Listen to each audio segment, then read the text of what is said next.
time series. Ini dulu cara seperti ini saya biasanya menerapkan dulu di time series ya, biasanya time series logika pemodelannya tuh seperti ini. Bahkan di regresi pun bisa ya teman-teman. Kemudian ada juga data panel. Data panel itu gabungan dari data cross section sama time series. Teman-teman harus ingat benar. Langsung mulai ya, maaf ya. Sambil nunggu teman-teman yang lain, teman-teman harus ingat kalau data cross section itu data yang diambil pada waktu tertentu ya. Contohnya teman-teman, harga saham, misalnya di saham, harga saham Telkom, harga saham pada hari ini. Nah, pada hari ini yaitu tanggal 10 Desember itu harga saham itu kan saham kan ada banyak pada waktu tertentu. Hari ini saham kan ada banyak yaitu misalnya saham Telkom, saham Unilever, saham obat, Kalbe Farma dan lain-lain. Ya teman-teman ya.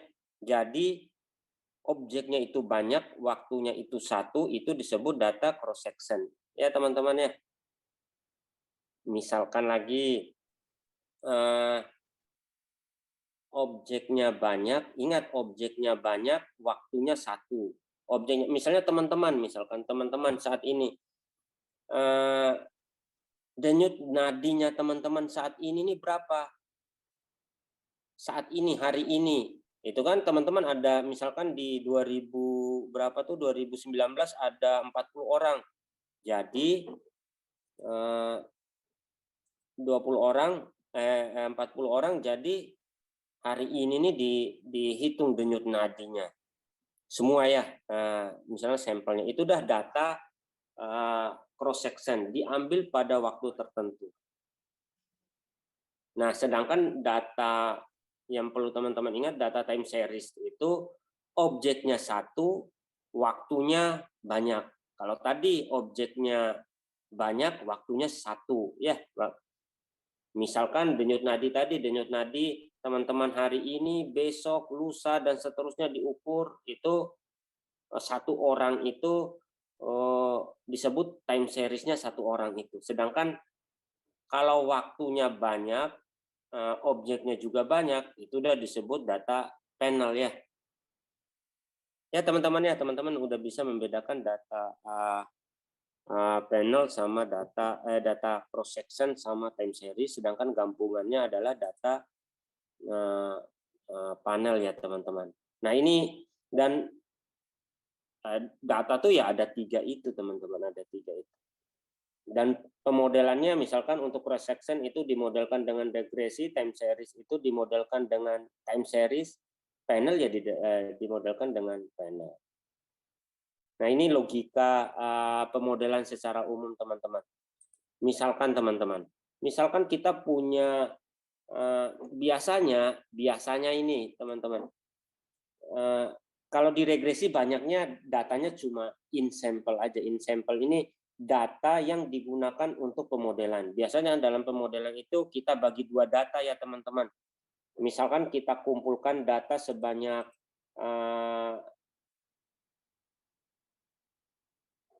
misalnya kita kumpulkan data sebanyak n plus m misalkan. Jadi in sampelnya itu ada n data misalkan gini teman-teman. In sampelnya itu ada n data, sedangkan untuk ini kelihatan.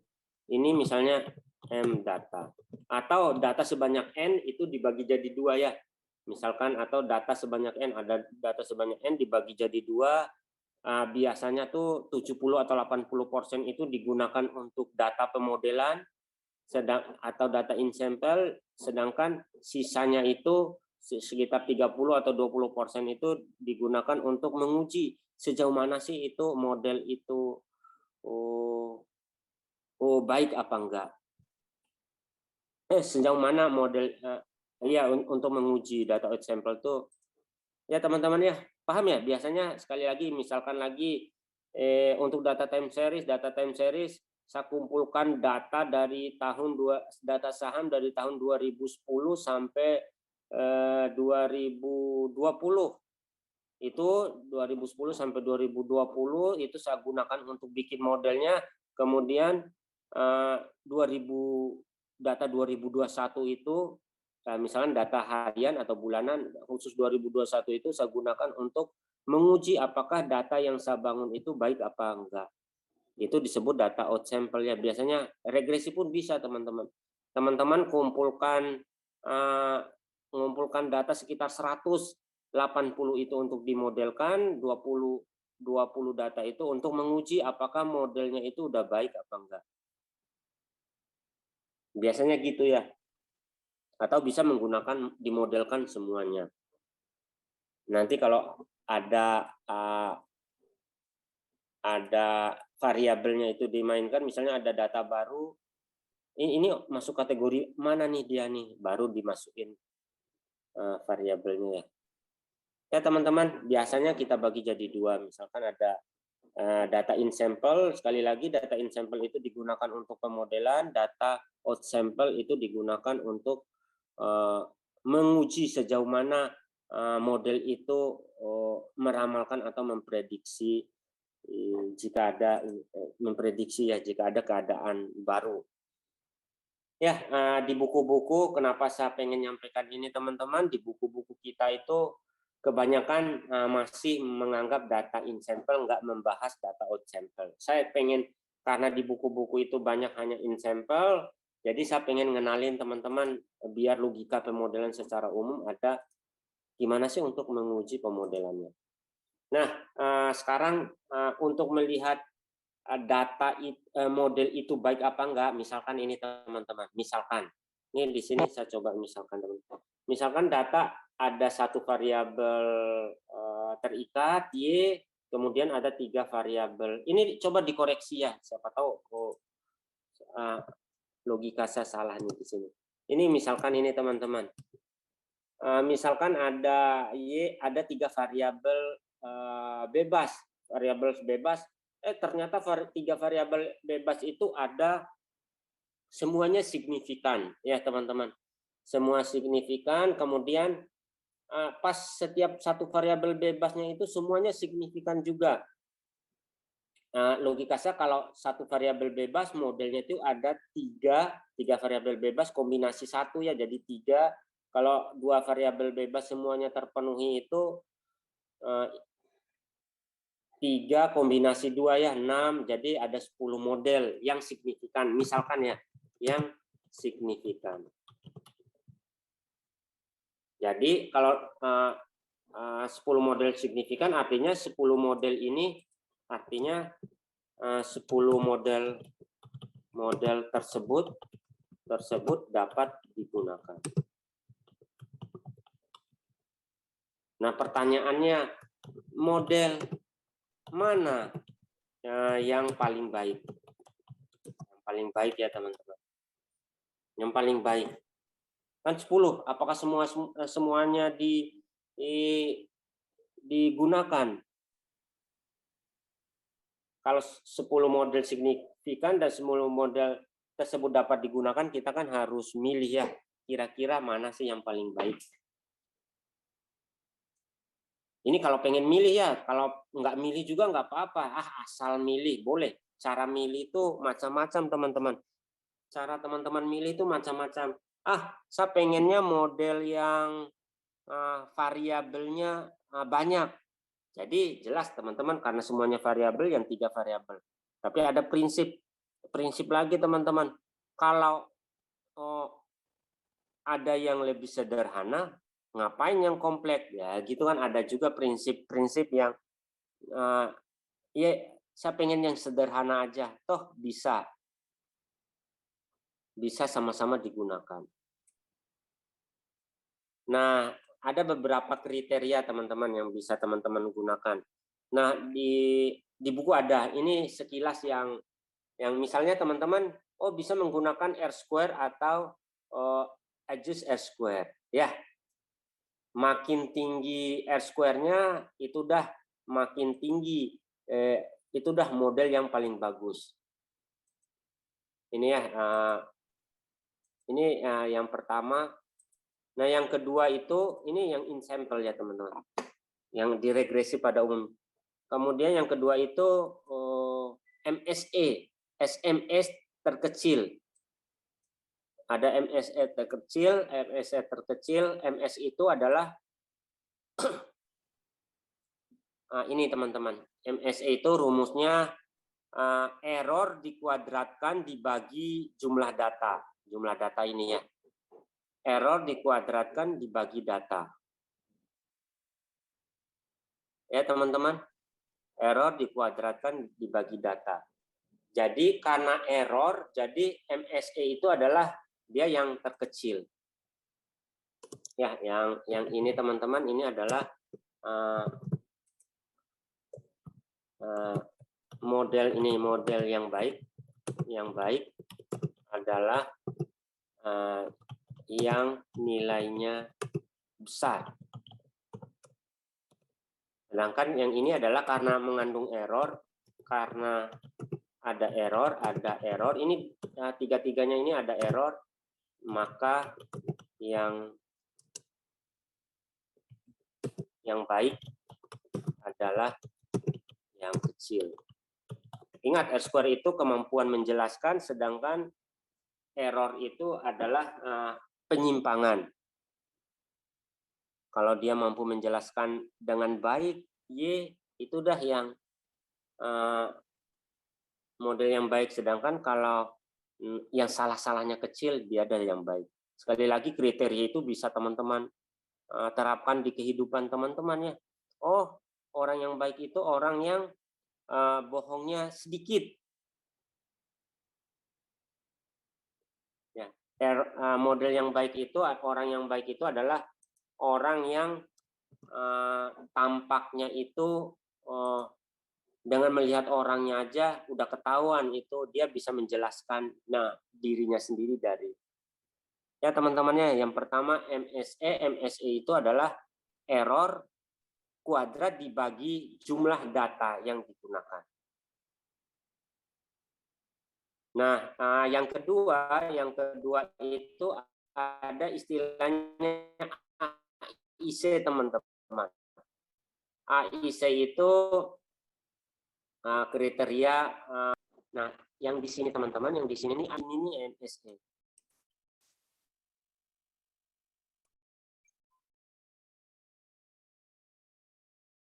Gimana nih? Biar ini. Nah, ini nih teman-teman, ini nih MSE juga nih. Sebenarnya ini nih MSE juga.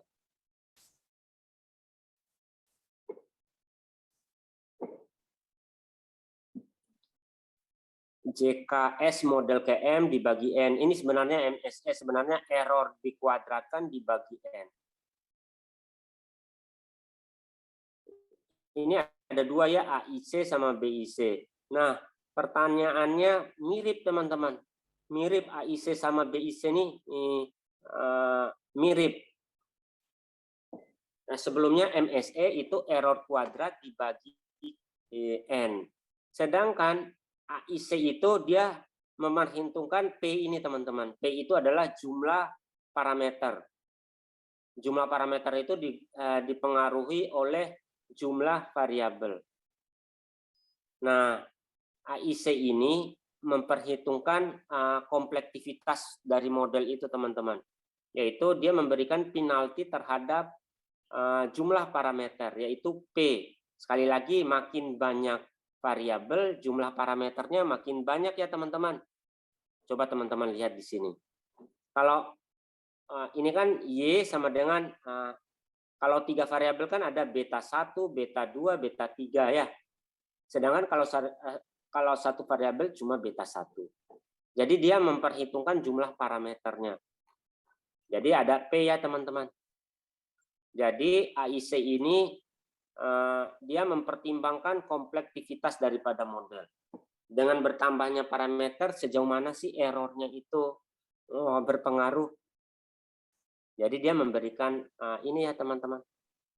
AIC, model yang terbaik adalah MSE terkecil, AIC itu mengandung MSE, JKS ini MSE juga ya. Ini teman-teman, ini juga MSE nih teman-teman. Ini MSE. Di dalam rumus AIC itu ada MSE, termasuk di dalam rumus BIC itu ada MSE. Nah, 2 ln MSE ditambah sebenarnya ada parameter juga nih di sini. Ya nggak apa-apa teman-teman, sederhananya aja ya. Ditambah 2P. Model dari AIC itu mempertimbangkan ada parameter P-nya. Nah, coba perhatikan teman-teman beda AIC sama BIC teman-teman. Beda AIC kan mirip nih, hampir sama, cuma bedanya kalau AIC itu P-nya dikali 2, kalau BIC itu P-nya dikali ln N. 2 itu konstanta, ln N. Jadi BIC ini selain memberikan penalti terhadap jumlah parameter, dia mempertimbangkan jumlah parameter, dia juga mempertimbangkan jumlah data ya teman-teman.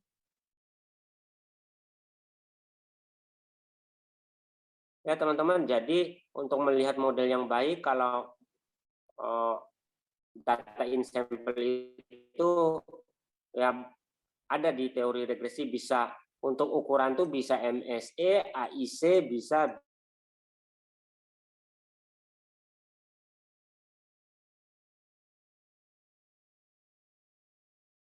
BIC. AIC sama BIC itu terhadap mempertimbangkan jumlah parameter, sedangkan jumlah parameternya. Kalau AIC itu mempertimbangkan jumlah parameter dan jumlah data. Ya teman-teman ya. Nah ini regresi itu biasanya yang cukup pakai in sample ini teman-teman.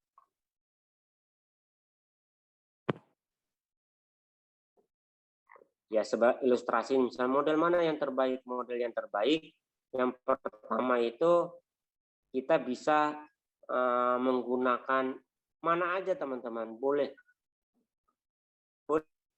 mana aja. AIC boleh, MSE boleh, BIC boleh.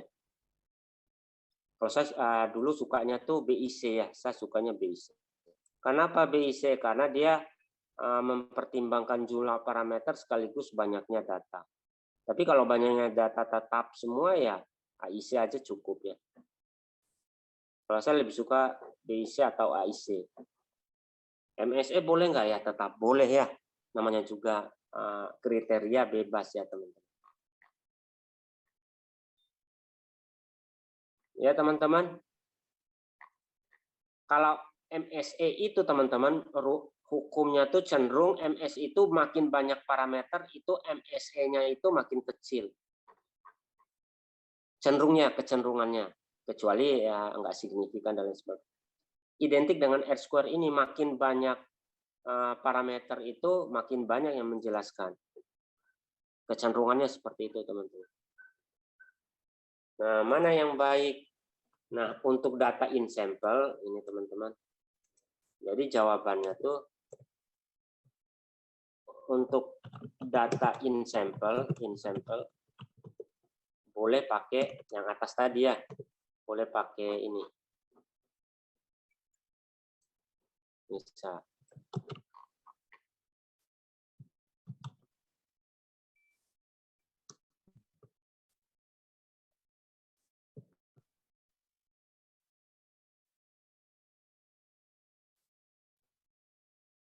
Nah, sedangkan out sample untuk menguji data out sample teman-teman bisa menggunakan ini.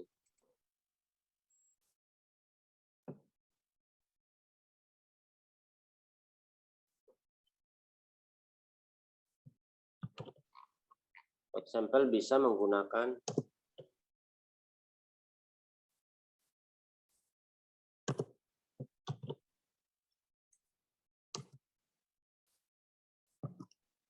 ini ya teman-teman. bisa menggunakan. Nah, MSE sama juga. MSE ini bisa dua-duanya, teman-teman. MSE ini bisa dua-duanya. Nah, rumus MSE ini yaitu error dikuadratkan dibagi N. N di sini yaitu banyak data out sample ya, yang digunakan untuk ngetes peramalan. Kemudian ada MAD. MAD itu mean absolute deviation. Itu akar dari, ini agak salah ya, akar dari error dikuadratkan dibagi N ya, bukan EI pangkat N, error dikuadratkan dibagi N. Di mana error itu adalah data asli dikurangi data ramalan dari model tadi. Yang kedua adalah ada MAPE. MAPE itu harga mutlak dari error. Errornya dibagi data asli dikasih 100%. Ini ada persennya ya sini ya. Ini persen. Dikali 100 itu buat persen. Dibagi N. Sedangkan ada MPE, mean percentage error, itu error dibagi data asli dikasih 100% baru dibagi N ya teman-teman. Ya teman-teman, logikanya itu sekali lagi ada dua teman-teman. Biasanya tuh, nah yang ini teman-teman, yang ini model yang baik adalah model yang memiliki nilai terkecil ya, nilai terkecil.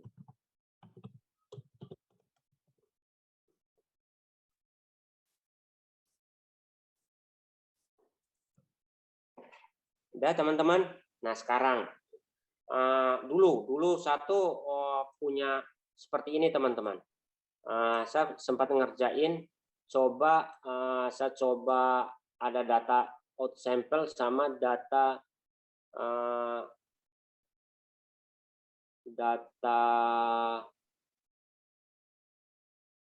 in sample sama out sample.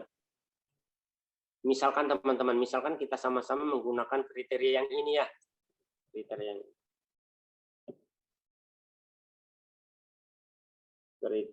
ini misalkan, kan sampai sini teman-teman ada yang ditanya dulu nggak?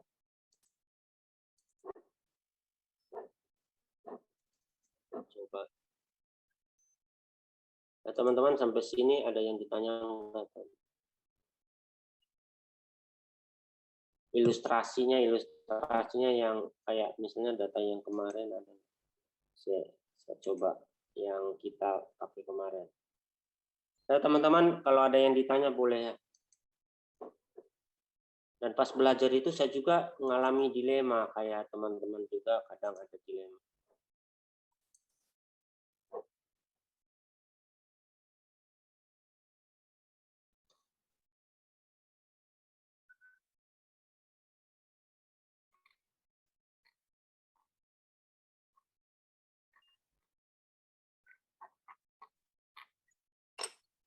Ya teman-teman ada yang ditanya enggak? Sambil saya coba mikir kira-kira contohnya itu seperti apa teman-teman.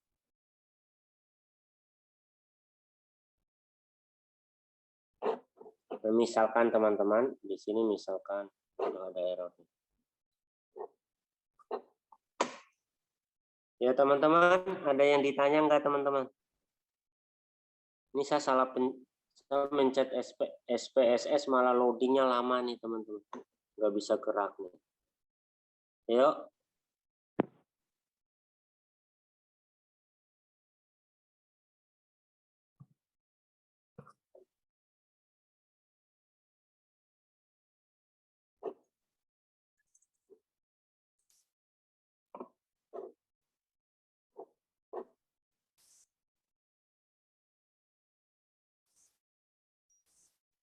Misalkan ini teman-teman. Misalkan teman-teman ini kan ada out sample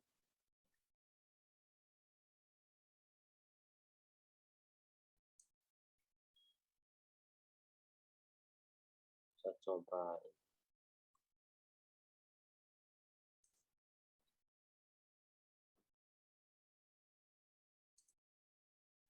Ya teman-teman, sambil ini ya, ada yang ditanya apa enggak?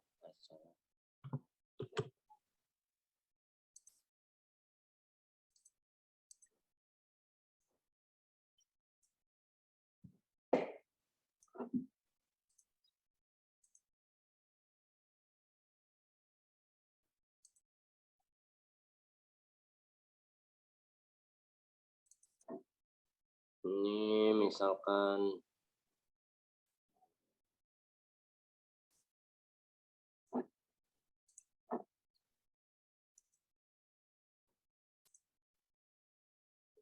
hasil in sample.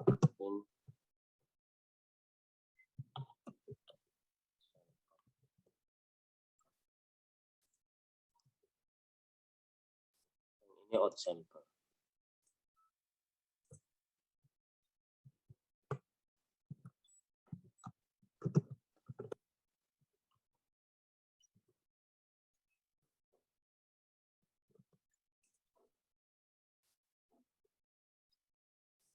Ini misalkan dia kecil.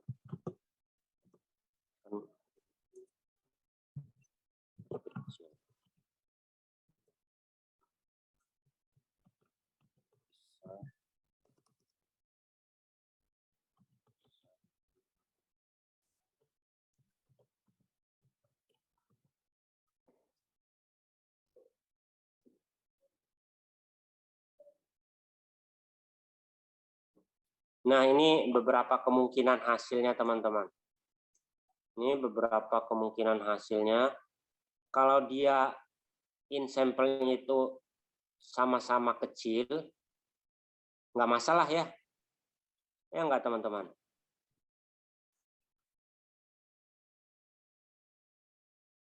Ini nggak masalah. Yaitu ini yang dipilih. Teman-teman kalau bisa bikin tabel yang lebih sederhana, ya malah lebih bagus. Ini nggak masalah juga, teman-teman.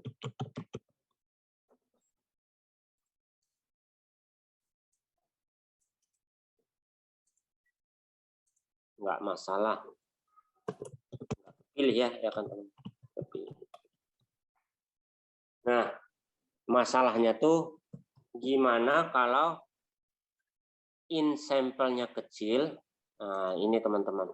Gimana kalau in sample-nya lebih kecil, sedangkan in sample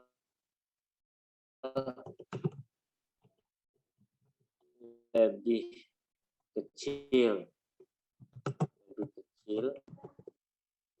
sedangkan out sample besar. Ini saya alami dilema kayak gini dulu tuh, teman-teman. Sedangkan yang ini in sample lebih besar,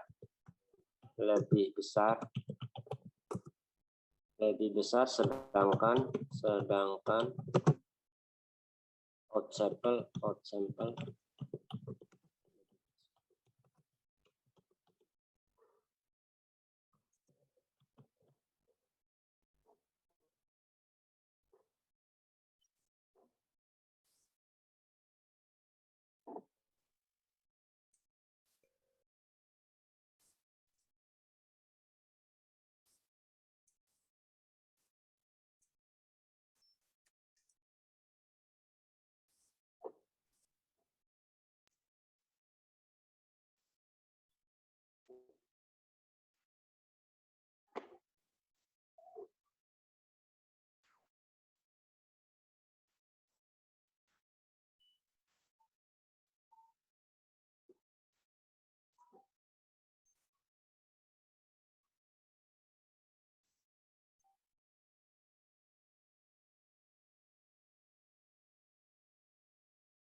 Ya teman-teman ya, gimana kalau begini teman-teman? Siwana.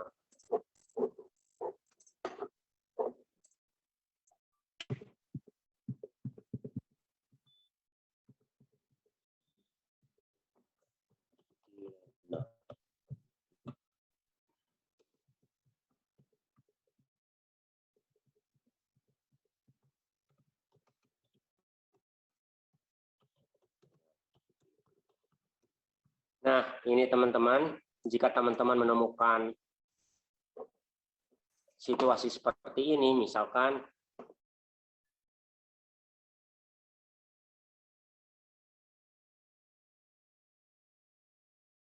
ada dua model,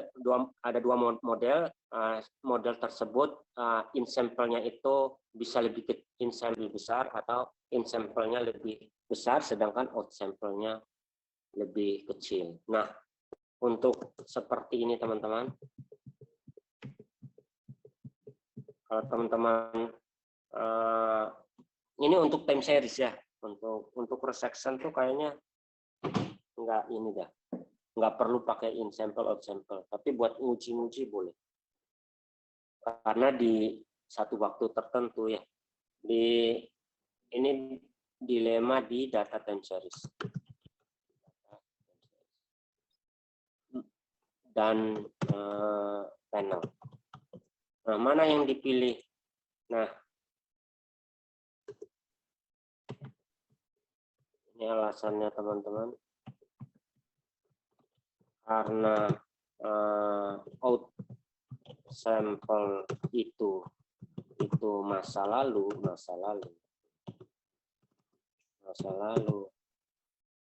sedangkan model tersebut digunakan untuk memprediksi masa.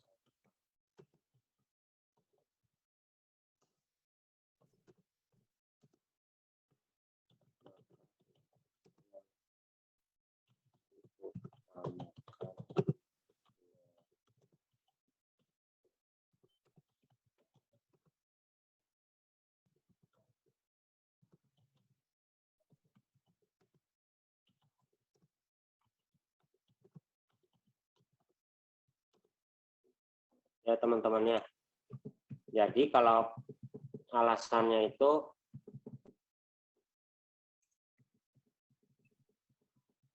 karena out sample itu masa lalu, in sample itu ya in sample itu masa lalu, sedangkan model tersebut digunakan untuk memprediksi masa depan, maka yang diutamakan adalah kriteria out sample-nya yang lebih kecil ya teman-teman.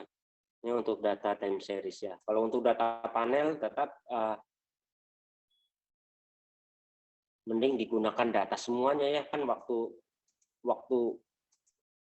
data itu dibagi bukan untuk ini ya, Bu.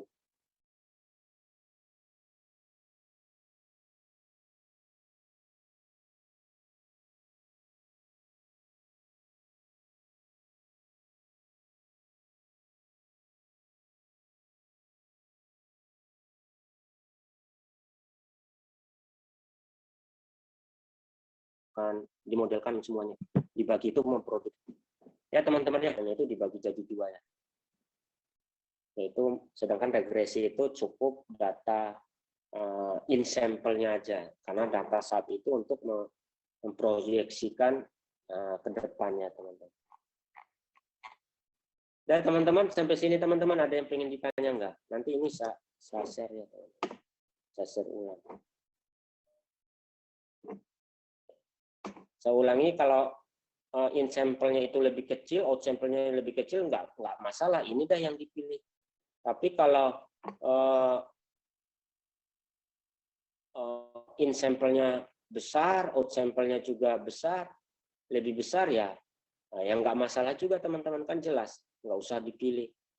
Tapi kalau in sample-nya lebih kecil, sedangkan out sample-nya lebih besar, lihat model lain. Ya teman-teman, sedangkan yang dipentingkan adalah out sample-nya, karena model itu digunakan untuk memprediksi ya. Ini logika ini saya sempat ini ya dilema ya dulu teman-teman. Pas saya belajar tuh ini saya harus milih yang mana setelah saya coba baca nyari referensi, ternyata ya beberapa tuh merekomendasikan perhatikan out sample dulu baru in sample. Udah teman-teman? Ada yang ditanya nggak teman-teman?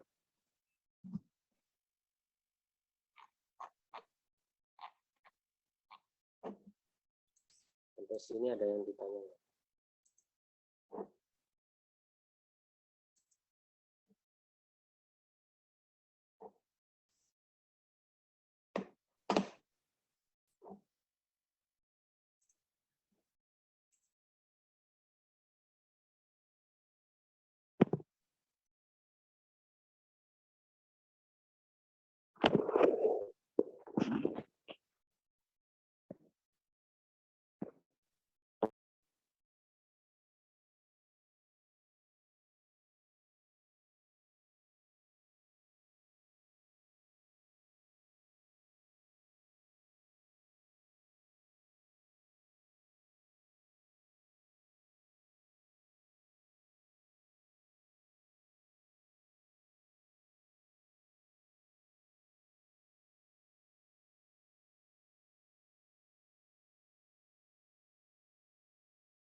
Teman-teman ada yang ditanya nggak teman-teman? Kalau nggak ada, coba teman-teman pelajari lagi ya. Cara belajarnya tuh sederhana, teman-teman. Teman-teman buka lagi tugas yang kemarin, coba dibaca. Oh, seandainya teman-teman dari data kemarin tuh dibikin yang 3 variabel. Yang 3 variabel, oh ternyata yang signifikan 2. Kemudian yang dari 2 yang signifikan tersebut, teman-teman coba bikin satu-satu gitu. Satu, kalau variabel X1-nya ini model regresinya gimana, X2 gimana, kemudian teman-teman lihat MSE-nya itu seperti apa, atau coba hitung AIC, BIC-nya itu seperti apa. Ingat, kunci dari MSE, AIC, BIC itu dan semuanya itu adalah teman-teman harus ngerti errornya ya. Error adalah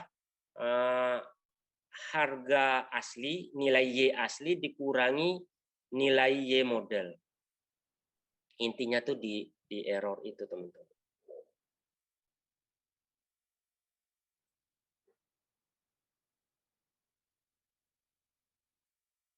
Ya.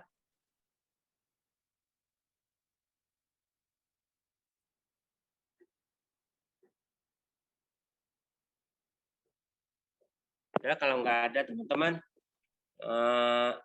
untuk hari ini kita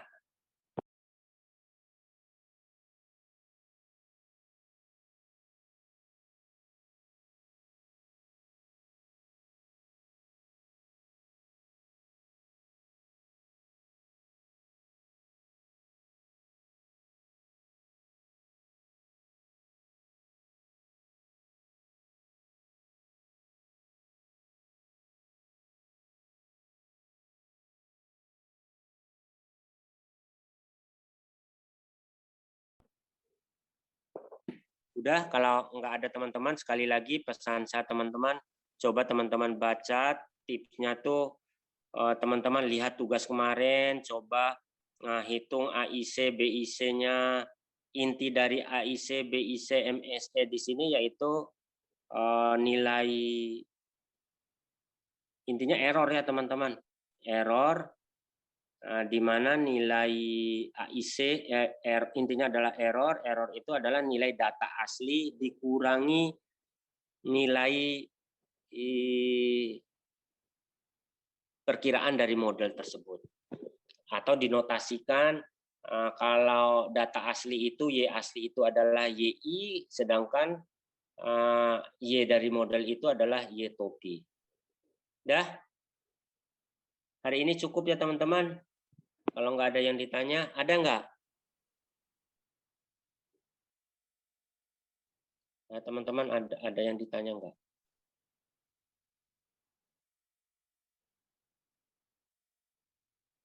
Ya,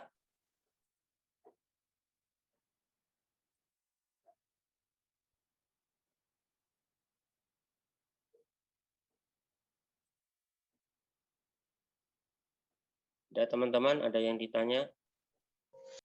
Ya, bisa sambil.